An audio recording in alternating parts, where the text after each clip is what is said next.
Hello everyone, my name is Alicia Jade and welcome back to the Get Me Off podcast. She's in.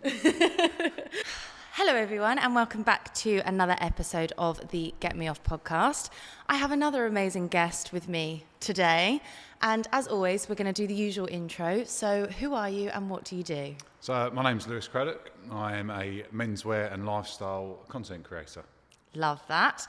So how did you get into content creation? What's the story behind it? Have you always wanted to do it? So I fell into it. I did someone a favour. It was a brand up in Scotland who reached out to me on Instagram. Bearing in mind I didn't have much of a following at all. But they set me up with a photographer, sent me some clothing, just said, would you mind doing this for us? I said, yeah, I'll give it a go. Quite excited to do it. Met the photographer. The shoot went really, really well. Wow. He then turned around and said to me, oh, how long have you been doing this for? I said, oh, no, this is my first ever time. I just thought I'd give it a go. And he literally just turned around to me and said, oh, you should think about doing it. I was like, oh, why is that? And he said, well, everyone that I work with, they're not as easy to work with as you. So, yeah, literally I sort of took that, run with it, started approaching a few brands to do a lot of free promotional stuff and free shoots, obviously accumulated myself a camera and things. Yeah. And, literally it's just started to build its way up over sort of the first couple of years. And now, I'm loving life. That's so good. So what did you do? Like, did you have a job before? How did you transition into... Because we mentioned earlier, sort of off camera, that our socials are very much for work. They are us, but there is also us outside of those socials at the same time. So how did you transition from someone that potentially just used socials for like personal stuff to someone that sees that as work? And how did the transition go from like having a job before into this? So literally, I'm actually a carpenter by trade, and I did a lot of work with my dad growing up, so I learned everything from him. And then I went into property preservation as a supervisor. So I was doing that for sort of the period of time that I was starting to get into the social media side of things. So the furthest job you can get away from anything like content creation. Yeah, pretty much. And like I said, it's sort of just doing that as a favour to someone really built up sort of in my mind that, I could do a lot more and I feel like I could offer a lot more. And literally as the years went by, especially like the last couple of years, I started to get noticed a lot more sort of bigger brands were wanting to work with me, and it kind of started to take over my 9 to 5. Oh wow. And it got to that point where I thought, right, this is now where I need to make that transition into doing something I actually enjoy. Because I lost all love for the job I was doing, like the property preservation. And it's just literally, like I said, the last couple of years it got more and more, what's the word I'm looking for? Traction? It just took over, and I just thought to myself, no, this is what I want to do. So I started to put a lot more time, a lot more effort into the content that I was creating. And literally it's just carried on from there.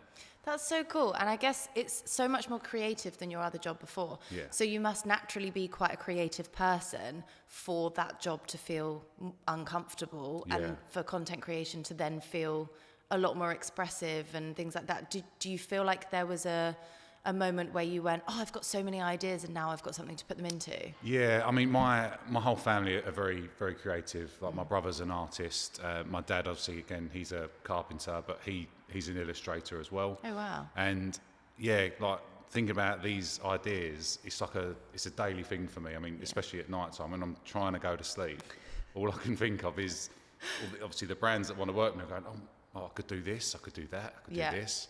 And I can never switch off. So I'm constantly I'm just being creative in my mind, thinking of, right, this is how I'm going to do that, this is how I'm going to do that. So it's always been in me. Like so I used to draw a lot when I was younger. Like all my tattoos are my drawings. Oh wow! Okay. Well, I say that all this side, and then when I stopped drawing, my tattooist done all this side for me. So team effort. It was. It was. But it's always been in me, and I think where I took that job on initially, because I was sort of in a bad place financially, and it helped me get back on my feet. And then, like I said, with the content creation, it's just taken over now. So yeah. And I think there are some situations where having a stressful financial situation or something, for example, would mean that you can't necessarily be particularly creative because your head is not in that space. It's not in a comfortable space. So I think, like, there must have been a time when you had the job and you were doing the content creation at the same time. Yeah. There's, like, you then see that spark of creativity in the rest of it, and you're kind of like, oh, okay, so that's what it feels like to do that all the time. Yeah. No, definitely. So how did you choose what your content was going to be, or did it just kind of come with who you are and things like that? Was there a moment where you sort of went, I'm going to niche into this, this and this? So I think obviously when I first started, it was all about menswear.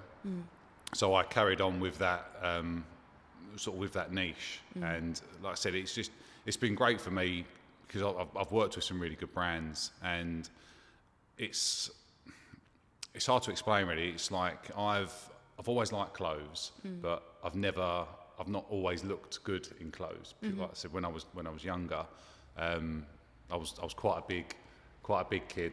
Yeah. And, well, this we'll get on to, yeah. Yeah, definitely. But it's just I've sort of stuck to that niche. Like I said, I love fashion, I love menswear, I love clothes, but I also started to do a lot more lifestyle things like that as well. I think that just comes hand in hand with doing the content creation. You're going to appeal to other companies, other brands that don't just circle around menswear. And you want to show other stuff as well, because you get maybe something for like your house or something like that, and you go, oh, this is really exciting, I want to share this. So I feel like usually people are something and lifestyle, like fashion and lifestyle, or beauty and lifestyle, or business and lifestyle, because it all goes hand in hand a lot of the time, and it just makes it better and easier for people to connect. I think definitely.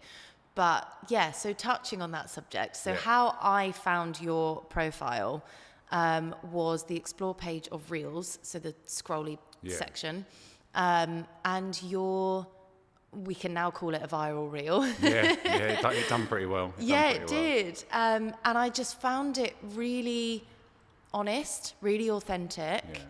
And it was kind of an initiator of that sort of trend of people that were doing where they were writing text over a short video, and you'd sort of sit there and read, and it was sort of, my name is X, I do this, and that kind of thing. What gave you the idea for that post? I think at that time, I was really struggling, like, with myself, mentally, physically, and I just thought, you know what, it's always been good to open up and to talk, and when people see my Instagram, they just see this guy that's always dressed up, always like doing this, doing that, but they don't actually know who I am. They don't really know the real me. And like I said, at that time I was really struggling, didn't know what I was doing, and I just thought, right, let's be open, let's get everything out. And like I said, it was one of those trending reels, and I didn't expect it to actually connect with so many people. And I know everyone talks about, it's great to talk, you should talk to people, all this, that and the other, but when people can actually connect with you on that sort of level and actually relate to you as well, it's it does make things easier. But I think it's nice to be open, and so people can actually see that not everything's sunshine and rainbows all the time. Because social media gets a bad rep, doesn't it, for 100%. being like the highlight reel and being only the polished bits of everyone's day and things like that. And I think it's like people really appreciate the honesty and the authenticity of things like that. Like I've shared my challenges with panic disorder and eating disorder and all sorts, like everything on mine, because although you're not necessarily talking to someone directly, you are showing that so many different people have these different issues, and someone at home reading that might think, oh, I can relate to that, or I understand that, or I feel the same, and that might then prompt them to either get help or talk to other people about it. And I do think it's really, really important, and it's amazing that yours reached so many people. I was so surprised about it, and the amount of actually, like, not just the comments but messages that I would get in my Really? DMs, and a lot of it was from women, but talking about their partners, saying, "Oh, my husband struggles with this. He does this. He does that," and they would just ask me for advice on what's the best way forward. And I've just always said it's just best to talk. Yeah. Right? If you bottle things up for too long, then at some point in time, it's gonna get too much, and you'll explode. Absolutely, absolutely, it definitely does. Yeah. So for those who haven't seen the reel, obviously I will post it alongside all Yep. of this, but for those people that haven't seen it, talk us through what you wrote in the text of that reel. So obviously it was just introducing myself as me, not the content creator. So yeah, literally I'll just touch base on my mental health, obviously being bipolar, having ADHD, and just sort of, the things that I went through for me to actually find out that I had these mental health issues. But yeah, about being a youngster, being bullied for being overweight, which it affected me then, but I didn't think it was going to affect me a lot further down the line, Yeah. which it has and still does to this day. But it's all about trying to learn how to deal with those things in different ways, but also struggling financially. It's only been the last sort of 4 or 5 years that I've actually got myself back on my feet. When I say struggle financially, the story that's not on that post is when this is a bit difficult, but it's at my worst. Sorry, It's okay, take your time. It's one of these things. It's like I never spoke about it because it was a shameful thing for me. But Shame's such an interesting thing. My therapist talks a lot to me about that, and I don't understand it. Yeah. I mean, I'm studying psychology, and I don't understand shame. I don't understand how it manifests and how it comes about in so many different things. And it's a word that's thrown around a lot, Yeah. and people attach it to a lot of things. And sometimes there are outcomes and behaviours that are from internalized Yeah. shame, and we don't know, Yeah. and things like that. So it is, it's a big word. It is, yeah. And like I said, it come up in my therapy, and she was one of the first people I spoke to about it. Because I was at a point where I lived in a shared accommodation in a flat. I literally had a mattress on the floor. My clothes were in piles on the floor. I worked in retail, and obviously it wasn't the best job I'd ever had, but the people were great. But I used to have to steal my lunch Yeah. from a supermarket Yeah. purely just so I had something to eat. Yeah. And then I actually lost that job because I got caught stealing from the place I was working at. And Wow. literally it was almost like a calling, because I'd had to do that for such a long time, like You got with used to food. And yeah, I got so used to doing it that it was normal. And yeah, literally the one time I did it in the shop I worked in, I got caught. And it was like, right, it's a wake-up call now. You have got to do something and get out of this situation that you're in. And yeah, literally, I lost that job. I went back into carpentry, Yeah. doing building work again. And then, yeah, literally, it was a couple of years after that, I got this job in the property preservation, and then it was a few months after that I started doing the content creation. And both of those sort of in tandem. turn helped me get back on my feet. And yeah, it was a horrible time. And it kind of, in contrast now to, I'm not like rolling in money or anything like that, but to go from a situation where I literally had to take from someone or something to just feed myself, to now just be given things. It's such a contrast, and sometimes I can't really come to terms with that sometimes. I was going to say, how do you deal with that mentally? Yeah. Because those things, like, we accumulate thoughts and feelings and things like that, and we can work through stuff, but that stuff still stays there, and it's stuff that's happened, and it's stuff that we've thought about and things like that. How's that been mentally, to go from one place to literally the complete opposite? So, like I said, the contrast of like saying having nothing to having kind of More. not whatever I want, but more. Yeah. It's it's created a feeling now where I'm kind of waiting for what's next, and that it kind of makes me a bit apprehensive because I don't know if it could all go to put and I can have nothing again, or could I just go to the next stage and do better. But yeah, it's a struggle. Purely, it's almost like I feel like I don't deserve it in a way because of what I've had to do in the past, and then to be here now, it's kind of like, right, well, you did all that, so should you really have all this now? And yeah, it's tough. It is tough. And in terms of getting through that mentally, I noticed you mentioned a therapist. Yeah. I've had multiple different types. I mean, the girl that was here before does hypnotherapy. Oh, okay. And I've worked with her and had some hypnotherapy for panic disorder and things like that. I did sound healing the other week for the first time. That was interesting. I'm going again on this week.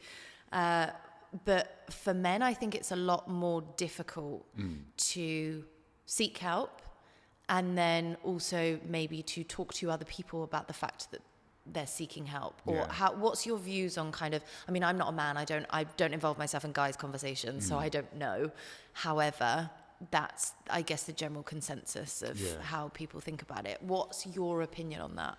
So I kind of outright refused to do anything about my struggles because I just thought, no, I can deal with this. It's fine. I've dealt with worse. I can get through it. Yeah. And it kind of got to the point, it was a couple of years ago now, and it literally, I just bottled things up over and over and over again from so many years ago.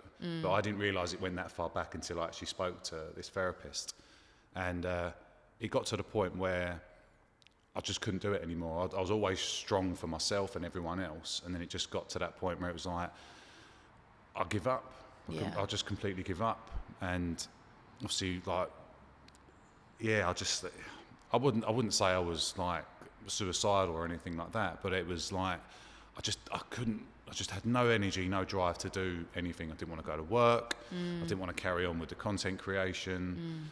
And yeah, it just got to that point I was pushing so many people away. It's like burnout almost. Yeah, and that's what it was, and that's what she said to me. She said, you're completely and utterly drained. She's like, you've just literally put everything into everyone else and you've forgotten about yourself. Yeah. And she just said, like, she's talking about time. And she's going, so what do you do during the day? I said, oh, this, that and the other. Okay. And she says, what about this? So go through a whole list. She went, well, what about you? Where's your time? And I just broke down and I was like, I haven't got any. Yeah. I was like, I haven't got any time. It was one of the first episodes I did, and I talked about adults having hobbies. Yeah. And I have multiple hobbies, and I did do when I was a kid, but there was a period of time, I guess in my early 20s, where I didn't have any hobbies, and I would just work and party and do all that kind of stuff. And I feel like everybody needs to go through that phase sometimes. Yeah. But like you say, you need time for you. Yeah. Things that you enjoy, things that give you mental space, things that give you time to process feelings and thoughts, and even let those thoughts come up, even if they pass and you don't necessarily process them at that point. Yeah. It's having that mental space for you. Yeah. And I used to think that space for me was the gym, because I love training. So obviously being how I was when I was younger, being overweight and things like that, like in the back of my mind, I'm like, yeah, don't go back to that. Like, go to the gym, keep yourself like in good shape. But even then she said, no, you're not doing that. You're not for relaxing. Your own time. She said, you're constantly doing something. She said, you need to take yourself away, go and sit somewhere, go and grab a coffee or something like that, and just sit down. And I did it for a good few months. So literally I found a little spot near where I live, and there was a coffee place next to it, and it just sat and it's like a harbour sort of area. Yes. And I just sat there and just watched the water. Yeah. And it was lovely. Just for 5-10 minutes, that was my time to just be with myself and just gather everything that I needed to. Yeah. But no, I needed that, because I always thought space and I always thought that the gym, and so I play football as well, I thought those were my time for me. But constantly doing something, I haven't got that time to just sit and think to myself. Yeah. But it definitely made a massive difference. And how did it help in terms of you seeing the difference in like daily life when you are doing things? Yeah. So she helped me understand my own behaviours as well as other people's around me. Yeah. Sorry, was you talking about being on my own, or? Well, I mean, like how did having that space Yeah. help you interact with people and understand yourself and give you Yeah. that time to, how did that help? Did you see a difference in your behaviour in sort of the rest of your daily life? Yeah, I think, like I said, because I actually had the time to sit and think and gather my own thoughts, like it allowed me to reassure myself that a lot of these thoughts and feelings that I have, especially I've got a tendency to create sort of catastrophic scenarios in my head. Yeah. And if I don't have the time to process them, I get all the emotion and anger and anxiety from it all, and I then put that onto someone else because like I didn't know where to put it, I didn't know how to deal with it. Yeah. But yeah, allowing me to just gather my thoughts and learn how to reshape these thoughts that I have, it just allowed me to change my behaviour. So like people don't have to feel like they're treading eggshells Yes. around me, so they can actually just talk to me normally or be normal around me without me having to sort of think about, well, what did they mean by that? Like, or that's out of the norm, so why are they doing that? And Yeah. it just, that paranoia just kicks in, and you just think like I said, I will create like 10 scenarios in my head, and each and every one of them, however far-fetched, like they just feel so real. I know you spoke very briefly about some diagnoses. I don't know. I still don't know the plural for that word. How did you go about getting diagnosed with? I mean, not everybody necessarily wants a diagnosis, but for some people, it helps them to process what those behaviours are and how that impacts them and other people, and it sort of gives you something to work through in a way. What was your process of getting that? So were there any sort of symptoms? Like how did you go to a doctor? Talk me through that. So I first sort of realised that there might be something going on sort of in my late teens. Like I said, when I was younger, I was bullied a lot, not so much physically, but very mentally. So it very, very much weighed me down.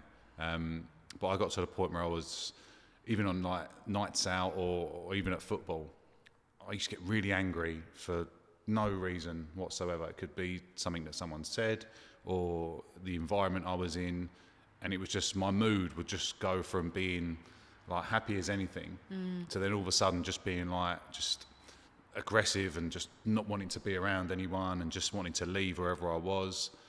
And I just thought, that's not right. It doesn't feel right. And so literally I spoke to the doctors. They asked me to obviously explain how I was feeling, and I just said, obviously, look, I was bullied as a youngster, and these things obviously still resonate with me quite a lot. They literally just took information from me and then put me onto a counsellor who talked me through everything and literally just told me that it's very, very common, the symptoms that you're having are for like bipolar. Wow. And I started on, they put me on. That's almost like a weight lifted, isn't it? When someone goes, don't worry, it's fine. Yeah, and that's the thing. Like, and a lot of people, you get these terms, you get these names for mental health, and like at first you think, oh, well, have I got something like that? But it's nothing. Everyone's got something. Like they might not ever have it diagnosed, but we all suffer with something in some way, shape, or form. Yeah.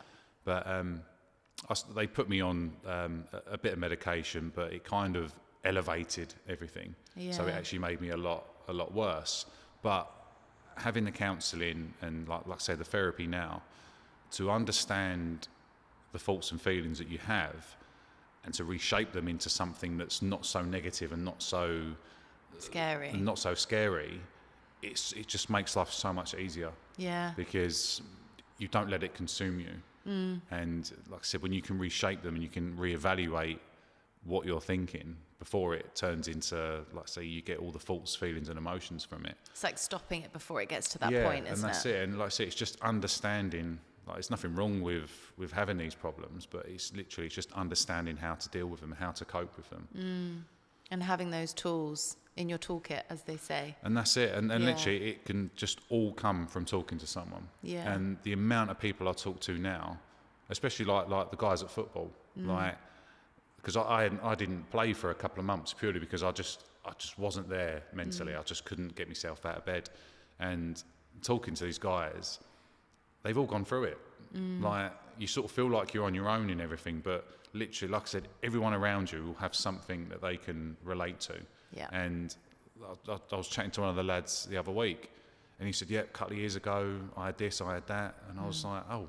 And it was straight away, you almost feel closer to that person, because it's like, oh, we got that in common. And again, like, when we go back to that reel, the amount of people that have commented saying that they go through the same thing, and it's nice to see someone in sort of my position that can be so open and talk about it, because, like I said, not enough people talk about it. Not just men, but a lot of people don't talk about things, and it really is so beneficial. It doesn't have to be a therapist. It could just literally be someone that you trust, someone that could be your best friend or anything, but they will always have something in common with you, something to relate to. Yeah, absolutely. Yeah. And I do think it's so important for people to, because it might be scary for some people to talk to a therapist or things like that, but it's even just having, I've read something about having like a safe word with a friend or a best friend or a family member or something, where you can just sit down and offload, and they say, okay, do you want me to give advice, or do you want to use the safe word, and do you want to just rant and I just let it out, and I don't say anything, and I'm just here to comfort you. And I think that's a really good way to do it, because a lot of the time when you go to friends for talking things through, sometimes they'll give advice when you don't want it, and sometimes they won't give advice when you do want it, but you can never really tell the difference. So with a lot of my friends, sometimes now we'll say, like, would you like my opinion, or do you just want to let go? And sometimes that's all you need to do, is to literally just get everything out. You don't need an answer. You just need to vent and get everything out. And then you go, oh, I feel better now. And that's it. And it's just a weight lifted, because if you don't get it out, you bottle it and it goes into a box in the back of your mind, and then it'll come out at another time. Yeah. But there's so many things and so many studies and so much research that goes into how your mental thoughts then turn into physical problems. So like, I know if I'm particularly stressed or things like that, I get really bad heartburn. And it's like your mental thoughts then, because you haven't externalized them or gone through them or worked through them, they then, the only other way they can let you know that they're there is physical pain. So a lot of the times that's the way it comes through in people, and that's when it can cause real health issues. So I know perhaps sometimes mental health gets the stigma of being, oh, it doesn't matter, and like, just get through it and that kind of thing. But actually there's a lot scientifically to go with it that 100%. Like I said, like with my job, like, literally it was the easiest job, but I was miserable, and it affected everything, because I felt like that, it just triggered everything else off, and it just affected my daily life. And just like you just said, it will affect you internally if you don't get it out and talk about it. And that's why I went back to the therapist, and she just helped me understand everything again. Amazing. So in short, what's next for you? Is there anything exciting coming up? So, I'm obviously going to be pushing a lot more now with the content creation. I've got quite a few brands that we're looking at sort of putting some contracts in place. And, I'm just going to keep myself busy. That's exciting. It's amazing. So where can people find you, your channels? Obviously, I'll leave links and things like that, but go on, give it to us anyway. So my Instagram handle is BigCrads23. People call me Big Crads. It was a nickname from years and years ago, because obviously I'm 6'4" and a bit of a lump. And that's the same handle on TikTok as well. Amazing. Thank you so much for coming down and chatting with me, and thank you for being so open as well. I really do appreciate it. And I hope that anyone watching or listening will know that your messages are open. I know you said you have a lot of people messaging you. So I hope it's helped some people in some way. Yeah, no, me too. Amazing. Thank you so much. Thank you for listening, everyone. Thank you. Thanks again. That was a good episode. It was. I liked it. Yes, I'll see you in the next one.